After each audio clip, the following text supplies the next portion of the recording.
man, everybody is just gonna die. That's Yep. my intro for this episode of Game of Thrones. Are you spoiling, man? I don't think it's a spoiler. I think that they're telling us straight to our faces that everybody is just everyone that we've known and learned to care about and love these past 8 seasons are gonna suffer horrific deaths next episode. Aw, that's pretty gruesome. Why are you starting out the show on like a low note, man? You're not going to talk about the good times we've had with all these great characters and the moments that we've shared in this episode. That is a good point. I mean, we had some of the best highs that we've ever seen, some of the happiest moments we've ever seen in this collective episode of Game of Thrones. It was really just a pre-battle, episode. It was like a play. It unfolded like a play in my mind, where just all these characters got together and sat around and talked. And Game of Thrones is usually known for they're famous for their big battle sequences, but I think they do these sit around and talk episodes really, really well. What do you guys think? Yeah, I was actually watching an old scene back in, I think it was season 2 or season 3. I don't know, but it was when Tywin was talking to Arya, and that whole kind of that interesting relationship they had, where Tywin kind of respects Arya because she's like an intelligent servant boy, and he kind of open up to her sometimes. And it reminded me of those earlier episodes where it was very dialogue heavy, and a lot of the drama was just in the words instead of the upcoming battles. So it kind of harkens back to that. That was such a great pairing, Arya and Tywin. I think that was like one of my favorites ever in the show. Yeah, same here.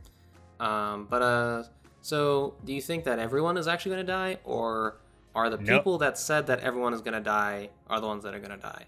No, I don't think everyone's going to die. I think off the top of my head, I'm going to say Grey Worm, definitely a goner, obviously. Misandry's a maybe. They might both die. Jorah's a goner. Okay. Let me just And Brienne. Let me just understand your list. Your list right now seems to be the side characters that have been kind of very helpful and very uplifting in these past couple of seasons. Is that who you're picking? Basically, you just had the highs. You're saying, that it's their time to die. They're gonna get slaughtered. Yes, absolutely, 100%. Who do you think? Who do you think is gonna get slaughtered? I say slaughtered. Who do you think is gonna die of valiant, brave death? Who's going to the slaughterhouse? Yeah. Okay. I mean, we've already talked about Daenerys. They're safe for now. I'm saying Jon and Tyrion and Daenerys. They're safe. I mean, they're not going to die the third episode of of this final season. I think they're the only absolute safe ones. Arya's safe too. I think so far I only know the absolute safe ones are Jaime and Tyrion, because of that scene with Bronn that his sister wants him to kill them. If they both did not survive the battle, then that whole scene would be absolutely pointless. So I know those two are going to live. Yeah, and I think they definitely, and they also need one final reconciliation, which they all three need to be in a room together before the series ends, in order to just have one last hurrah before either Jaime and Cersei die, or just Cersei dies, or maybe all three of them die. Who knows? But definitely the next episode, I think all the Lannisters who are at Winterfell are surviving. Mm-hmm. Yeah, I thought Bronn was actually gonna be in this episode. I thought he was gonna ride up here and have his little moment with Jaime and Tyrion, and then eventually just join them against the White Walkers as like a final job. Like, they keep dragging me back in just when you think you got out. Do you think he's gonna come in for like a last minute save? Like, Game of Thrones is notorious for this. Like, every time a battle seems lost, then another army comes in and saves the day. Like, do you think this time it's just gonna be Bronn with the crossbow? Bronn with crossbow. I don't know. I don't think so. Like, in the middle of the battle, right? You see Bronn on the top of a hill looking out, a bunch of zombies attacking Winterfell. Oh, there are?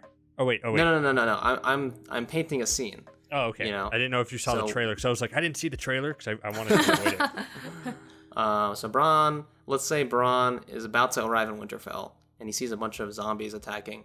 Would he actually swoop in? Would he actually be the type to go in and be like, well, I'm going to go in just to save Jaime and Tyrion, and they're friends, but I don't know if they're that good friends. No, any smart man would be like, I don't want to come anywhere near this. I think if he had a chance to talk with Jaime and or Tyrion before, he might join. But if he just walked into everything already happening, like, heck no. But I think they were foreshadowing something when they brought Bronn, and Bronn was talking about, I'm probably the only person that's shot a dragon, And how did the White Walkers take Daenerys' dragon? Javelin speared it like Olympic gold medalist champion. Okay, well then how do you defeat it? With another javelin spear. Another javelin, or maybe a crossbow. There is no way Bronn is going to be standing there and shooting that dragon down. Mm-hmm. They already did that last season. I know, and that's what I'm saying. They're implying that he is the dragon slayer, So you think that's a foreshadow for him actually killing the ice dragon? Because I don't remember. Were there giant crossbows in Winterfell? No. There's only that one. And that was Bronn, I would have very... asked to bring that with him, but I think if he's going up there alone, I actually think this is all a moot point. Actually, now that I think about it, I don't think Bronn's going to show up next episode. Yeah, I don't think so either. But if he does, he's going to take down a dragon. That's my prediction. Okay, that's your hot take.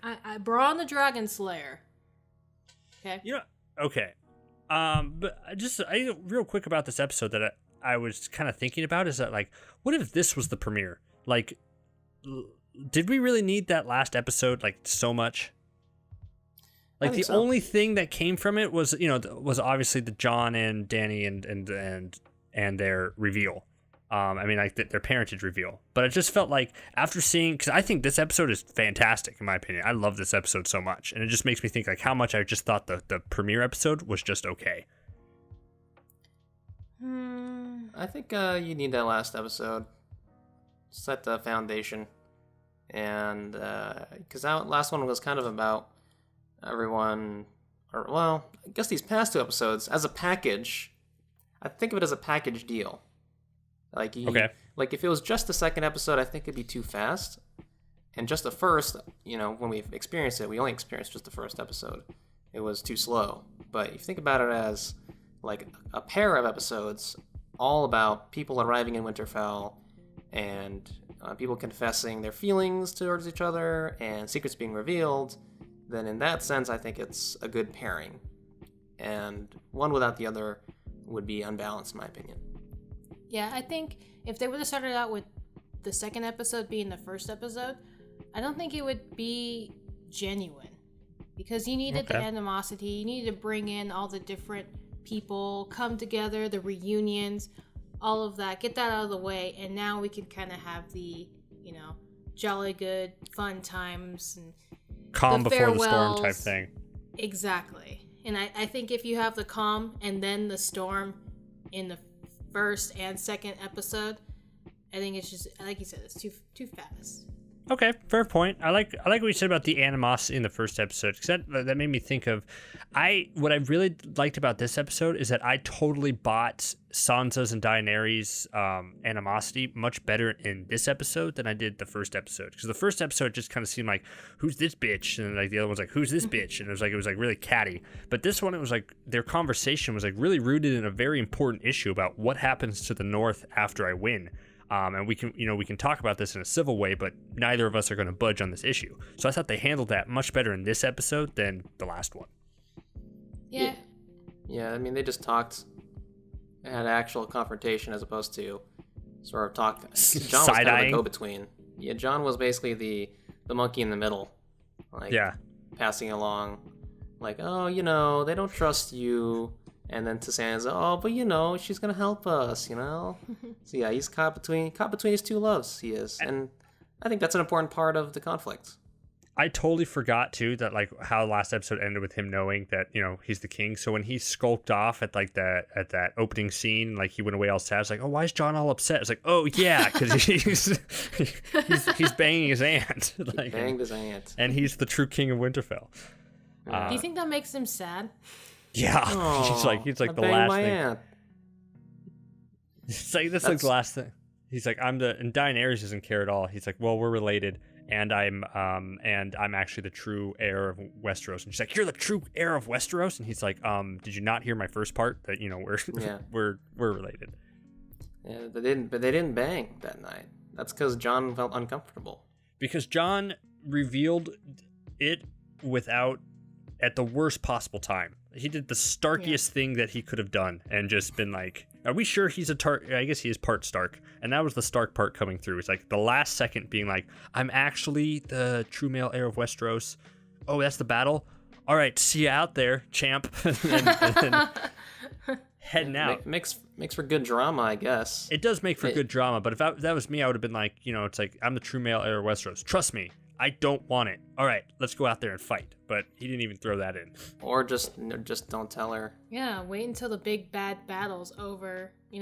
I know you have your inner turmoil and you want to get it out there, but don't involve everybody else in your freaking family drama. Yeah, now I wonder if they are really setting up. I mean, like, it'd be sad, but if they're really setting up Daenerys to be a conflicting force, because now she's up in the north with Sansa, and Sansa's made clear that the north will never surrender. And Jon just told her that she has a more viable claim than she does, so everything she's fought for is for nothing. So then Daenerys has to think, why is she doing this? Okay, sorry, let me paint a picture for you guys. Another picture. Okay, imagine. Okay. So the whole plan was to basically lure the Night King into the Godswood with using Bran as the bait, right? So, that comes into that's probably gonna be the climax of the whole episode. The Night King appears in the Godswood, and there's this big battle. Jon's there, Theon there. Of course, Theon and all the Greyjoys die because they're done. Their arc's done. Yeah, because it makes sense for Theon that he, because his biggest sin was pretending to burn Bran. He's gonna die protecting Bran. And I know that makes sense for his arc, but when like Bran's like, I want to be there, and like Theon's like, you won't be alone, I'll be there. I would have been like, anybody else? Like, can we have like Brienne maybe, or like. Wait, I'm not done with my picture yet. Yeah, sorry. Okay, go on. All right, so they're in the Godswood, and Theon dies, and then of course Jon is there, and Daenerys is there, and there's a big epic battle, right? And eventually they beat the Night King. Maybe Bran dies. I don't know. But the last part of the episode, okay, Jon's all like, we did it. We finally beat all the White Walkers. Finally, there will be peace in the realm. And then Dany goes, not yet. And then she stabs him. And she kills Jon. And and then Dany's like, I'm the last Targaryen, bitch. And then the episode ends. Good picture. Good picture. Yeah, I mean, very totally viable. Yeah, of course. Come on, we'll put that totally up there. Game of Thrones. We're gonna hang that right on the fridge where we can see it every day. Okay, let me paint another picture. We'll put it on the other side of the fridge where no one really walks by. Okay, all right. Let me give you another one. Okay. So, this time there's dragons, and Dany's about to stab Jon, and then the other dragon, the dragon that Jon rode because they had such a special bond when they're flying. I think his name was Rhaegal. Swoops in and blocks the dagger with his tough dragon hide. Sure. And then Daenerys' dragon comes in, and then they have a big ass dragon fight. Yeah. And then Daenerys stabs Jon. So both pictures, bitch. So both of your pictures end with Daenerys stabbing Jon to death in front of everyone and saying bitch. So those are the end points in both of your outcomes. There's one of them has dragons. All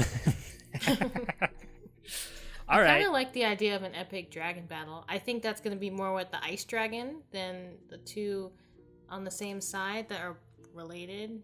But okay.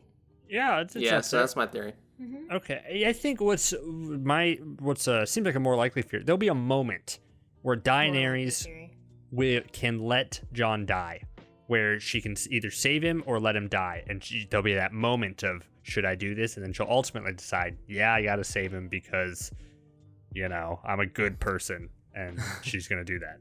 And then she might say, what are you doing, bitch? Okay. So I was trying to follow along where everybody's going to be in this battle. Is Daenerys going to be with Jon and Theon? Is that what they said? Because as far as I know, I don't really know if I thought she was going to be on the back of the dragon.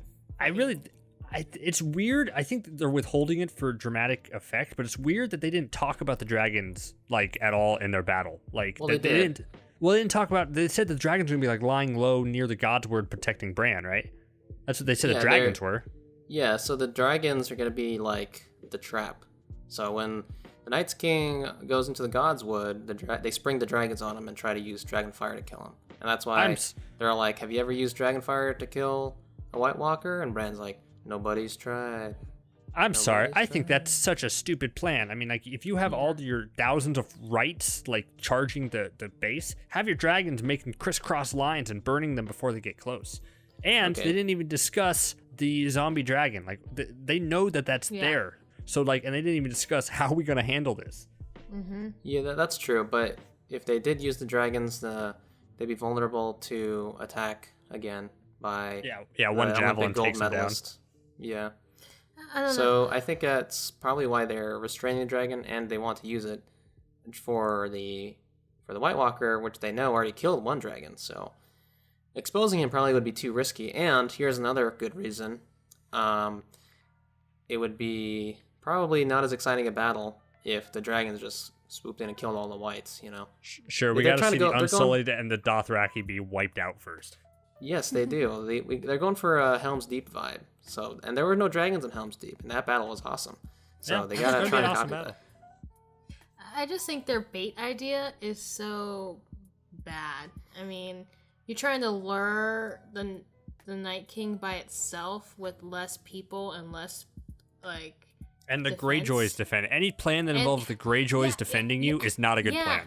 And the Greyjoys, they're sailors. I mean, I know they're supposed to be fighters too, but their main job is to be on sea and naval guys. I would not trust them to be fighting in the winter cold. Yeah, but it just makes sense that it makes narrative sense that they took King's Landing and now they're defending it. Yep.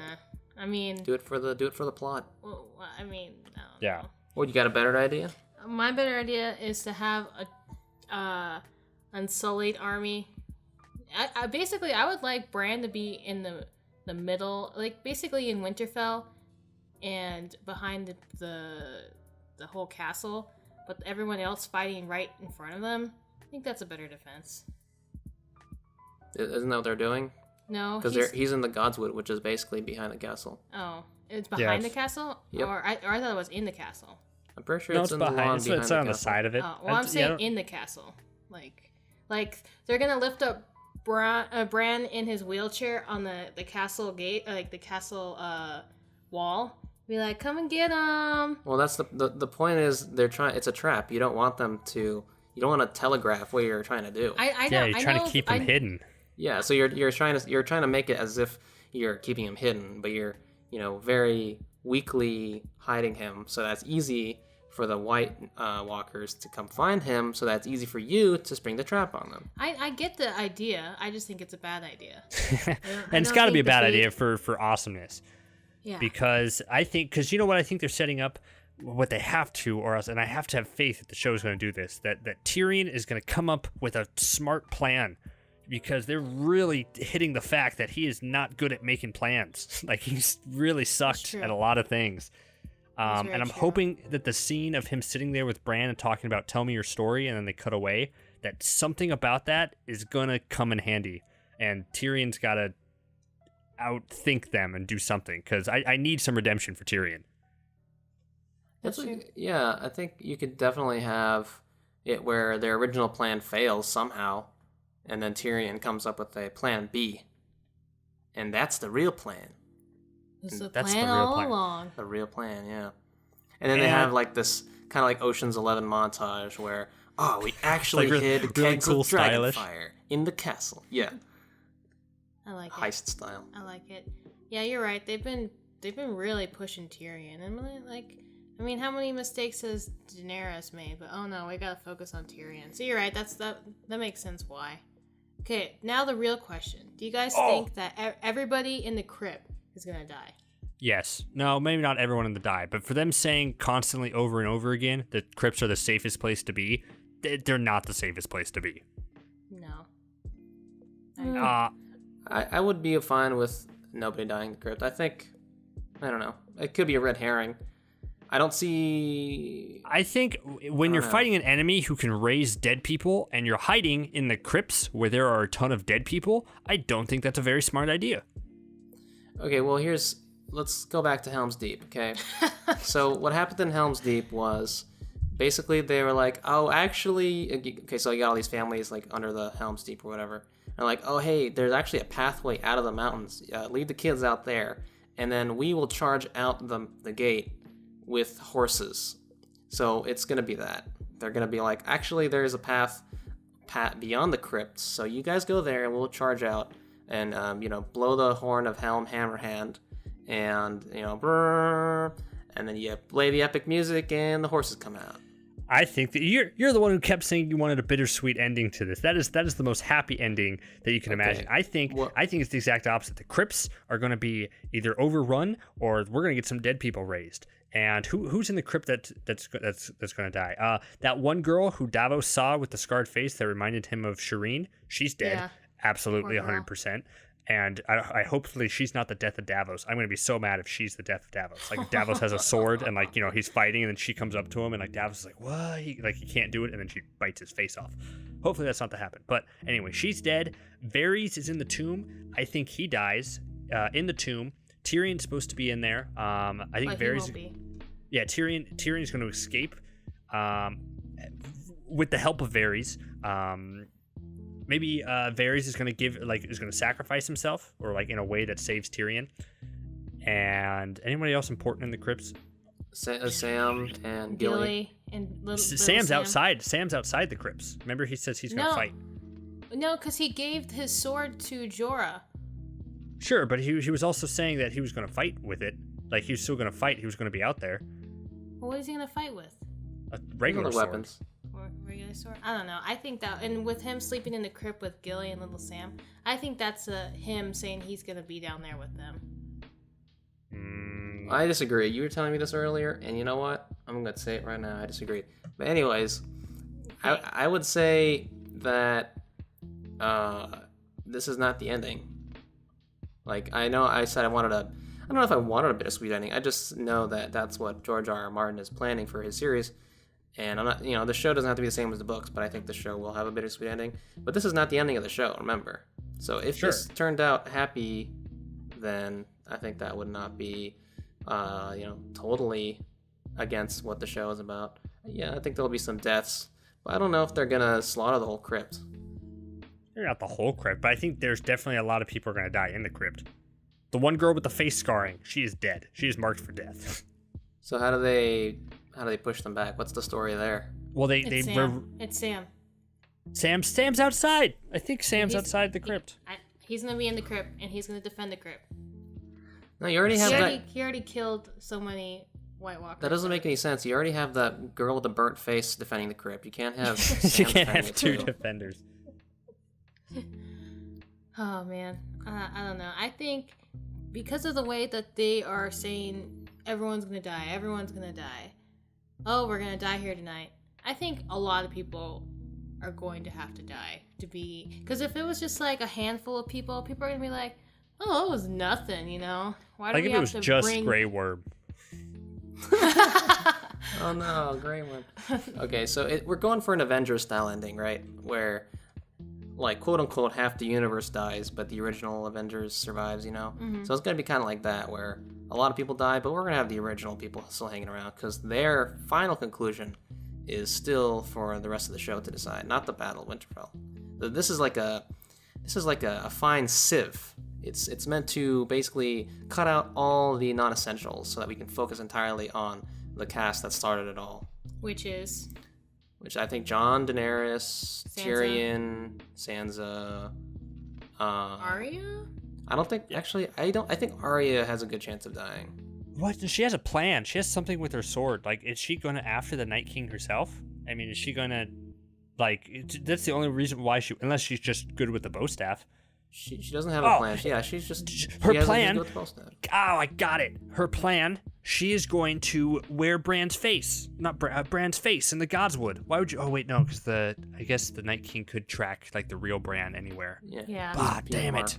How cool would that have been? And like he comes up and like the Night King's gonna come up to him and then like Bran stands up and then stabs him with that thing and she pulls off its face and it's Arya. That's a great idea. You could still do that. You could tie Bran to the top of the Godswood. So he's still in the general vicinity. Yeah, so you just the general vicinity, and then you have Arya Bran in the wheelchair.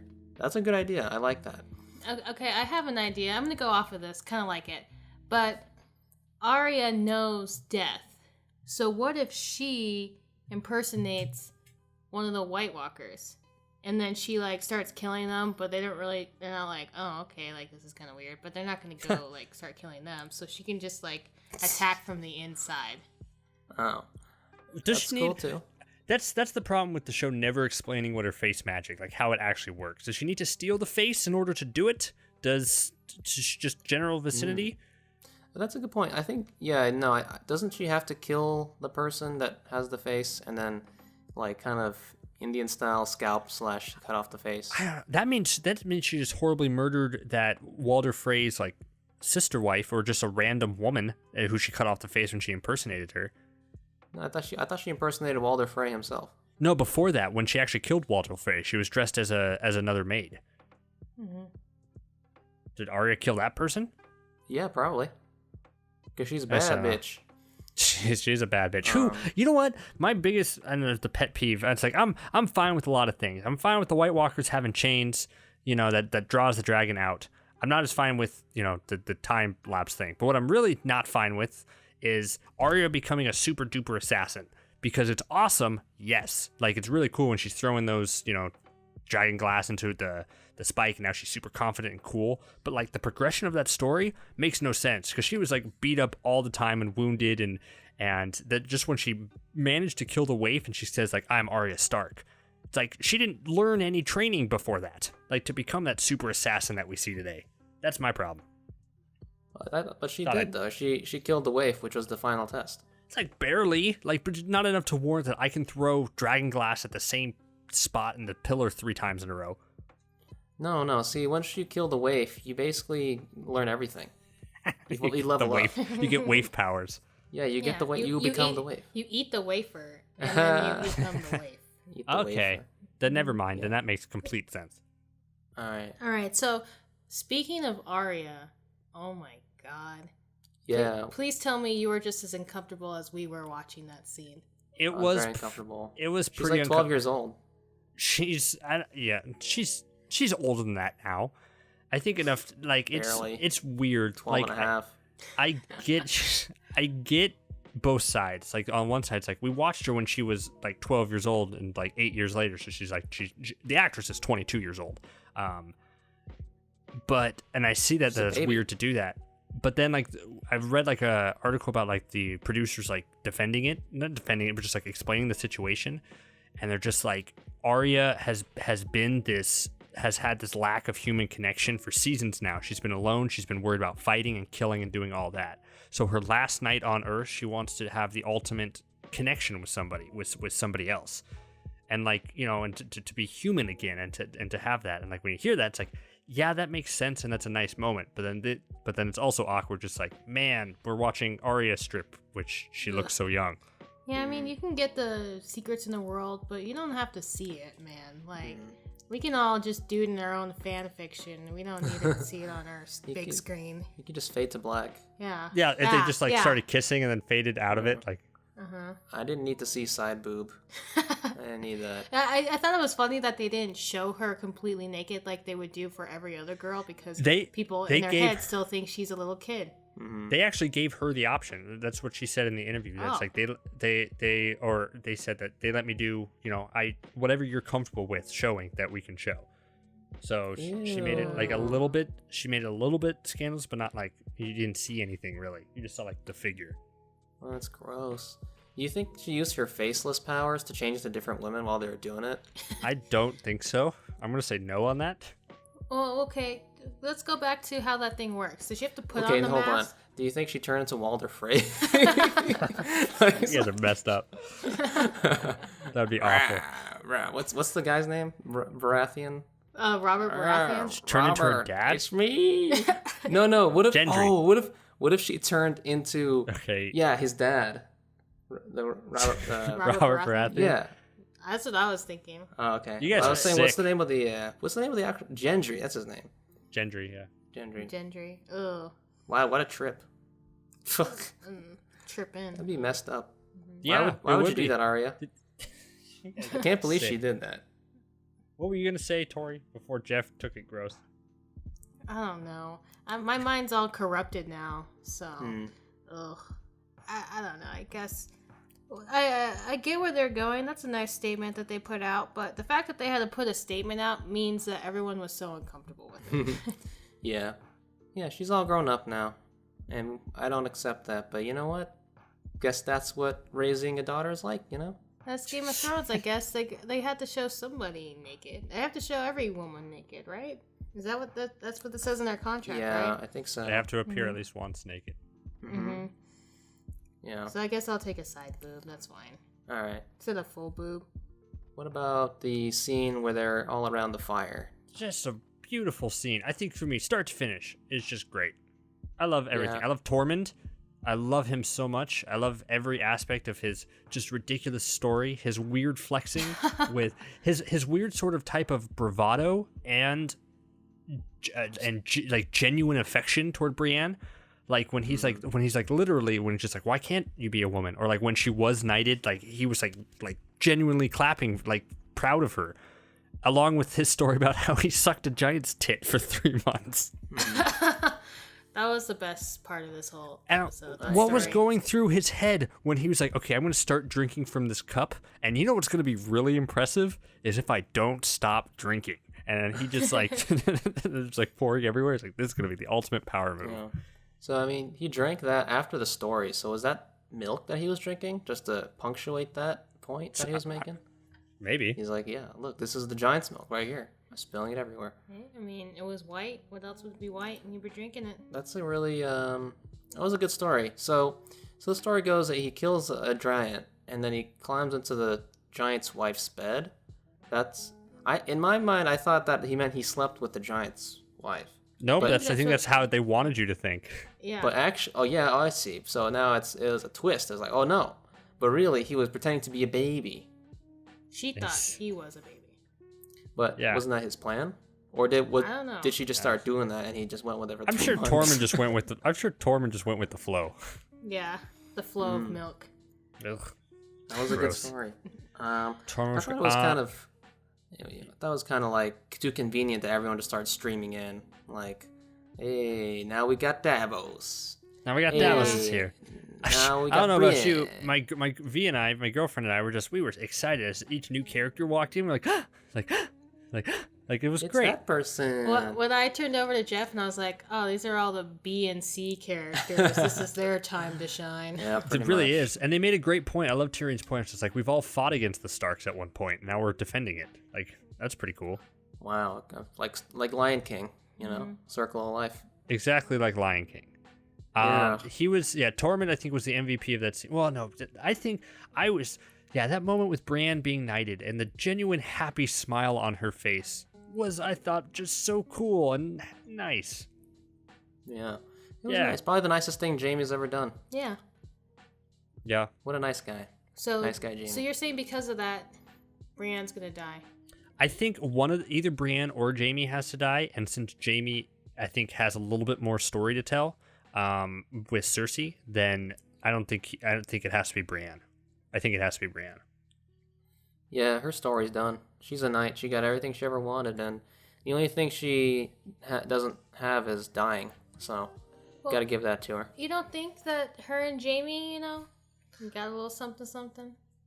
I never saw it as I know some people do, but the way I see it is I think they just have a very deep level of respect for each other, and that became friendship. I think they're very good friends now, but I never saw Jamie as having that kind of romantic affection for Brienne.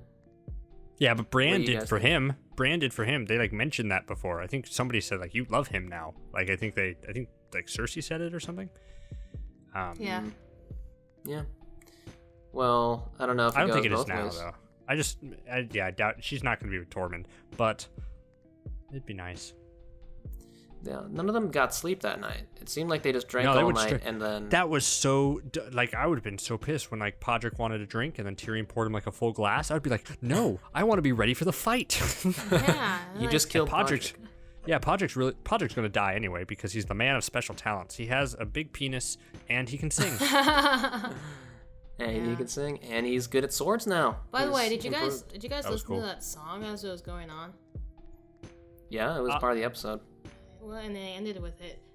They repeat the same line like 6 times. I'm like, Yeah, it's part of the song. It's what was the what was the Something line about that they Jane. repeated? Jane is It's in the Jenny's. castle. It's Jenny's Old Stone or something. Jenny- It has a history in Jenny- the books. Is that Jenny? a real song? In the books, It is. yeah, and it's very important in the books. But I didn't really look into it because they said like if you really look into the lyrics and the full context of the song, it's like I think it's about Targaryen who gives up a throne. Like who? So it's like I think they're saying that like who is Oh. going to be the one to give up the throne? Is it Daenerys or Jon? Like one of them is going to have to. Well, and Well, obviously- it's obviously gonna be Daenerys because, Dany, Jenny. Come on, it's obvious. it's right there. Written. What other good scenes are there? I love any scene with Dolores motherfucking Ed. Oh yeah, you love that guy. I love him I like so that much. scene too. That was a good. It was nice to see all the OG Night's Watch, plus Ghost. Standing on top of a wall, standing on top Barely of in a the wall like they background. used It's like to. they spent all their budget on the dragons. That like Ghost hasn't. Ghost has been here the whole time, but we just haven't seen him. We didn't see him at all last episode. I thought he was dead. I haven't seen him in forever. Mm-hmm. He's gonna Ain't die dead this yet. episode. Next episode. I don't think Ghost will survive. I mean, he is. Well, besides Nymeria, I think he's the only direwolf left. Yeah, Ghost and Nymeria, which I think they're going to fight. There are probably going to be some cool wolf on White Walker scenes That'd be cool. involving them. That would be really cool. Because I think in the books, quote me if I'm wrong. Quote you if you're wrong. Yeah, quote me if I I'm will wrong. quote you. And then you can correct me. But Arya, she can warg with her wolf too. She right? can. Or, What? like I she have no has idea. dreams. She has like dreams of Nymeria running in the forest. That's So pretty I cool. guess I don't know. that's the implication that she can do. She has that power as well. Oh, that's cool. I didn't know that. They're definitely not going to do that in the show, though. I know, that, but that would be sick if she just came out of nowhere and we're like, oh my god, another throwback, Nymeria. Wow, remember this guy? Remember this wolf? Wow. Wow. Mm-hmm. The others, yeah, that was a nice scene. Let's see. Arya and the Hound's always nice. Yeah, I like how she was like, she just left them. I don't want to spend my night with you miserable fucks. Yeah. Miserable old Very shits. appropriate. Yeah. They are miserable old shits. Do you think the Hound and Beric just kind of hung out the rest of the night there? I'm sure they just stood there and just sat and drank and hated each other. And Hound hated his Beric's company. So I think I Beric think has to die saving the Hound. Because I think Beric's gonna die, but it's like Yeah. he has to be alive all this time for like a really true purpose. Like it has to, he can't just die like randomly, because or else that would make, to me, that'd be Okay. really poor. Okay, You gonna here's paint another the, picture? I'm gonna paint another picture, okay? We got Beric and the Hound back to back fighting off a horde of White Walkers, okay? Beric's got a flaming sword, swing, swing, fighting them all, but then he gets bit and he's like, Hound, take my flaming sword. And Hound's like, I can't, I'm afraid of fire. It's part of my character. And Beric's like, come on, you gotta do it. And then, the Hound takes the flaming sword and then whacks the White Walkers, eating Beric, but it's too late. Beric's dead. But, now the Hound is not afraid of fire. Now he has the flaming sword, and now he's the Lord of the Light guy. And there we he's go. gonna take on his brother. And that's Yeah. with that flaming sword, he's just gonna leave the battle and go straight to King's Landing. Yeah. You think that they're gonna resolve that too? Yeah, Yeah. Clegane Bowl. they gotta have that. Do it for the memes. Well, if he has the flaming sword, that's the best way to kill a zombie, right? Did you say That's that? what I'm saying. Did you tell me that, Jeff? That's what you think, that the ultimately it'd be very poetic if he ends up killing the mountain with fire. Yeah, that was a totally original idea of mine. I think over anything else to really say about this episode? I really liked it. I really liked it a lot. This is an episode I would rewatch a bunch of times. Yeah, it was good. I did like this episode. I did like it more than the last one, like you did, Kobe. And, yeah, it has kind of those bittersweet undertones, you know, like last Night Alive, that kind of thing. And for that, it strikes the right nerve for me. I like this episode better than the last one because the last one seemed very fake and rigid and not very proper for a lot of our characters. Like I told you before, I haven't liked Daenerys in a long time because of the way I think they've been writing her character. It hasn't been true and genuine to who we've known or who we have thought of what Daenerys would become. But I think she was more natural this episode. Like it felt natural what they were talking about, and everyone was, you know, just chatting and being comfortable and being the characters that we love and come to know. And now they're all gonna die. They're all gonna get slaughtered. Sadly. They're gonna get to the slaughterhouse. In the slaughterhouse. Mm-hmm. All right. Well, on that note, speak now, forever hold your grace. Thank you all so much. I think that's the expression. That sounds like an expression, right? Thank you all so much for listening. Like, comment, subscribe, all that fun stuff. We do Game of Thrones reviews. We do anime reviews. We do Anime Ricochet, where two dudes who know nothing about sports talk about sports anime. We do everything. We do a lot of cool stuff. So check us out, and we'll be back next week with another exciting Game of Thrones episode where we'll be crying and mourning the loss of all of our favorite characters. Thank you all very much, and we'll see you next time. See ya. Bye.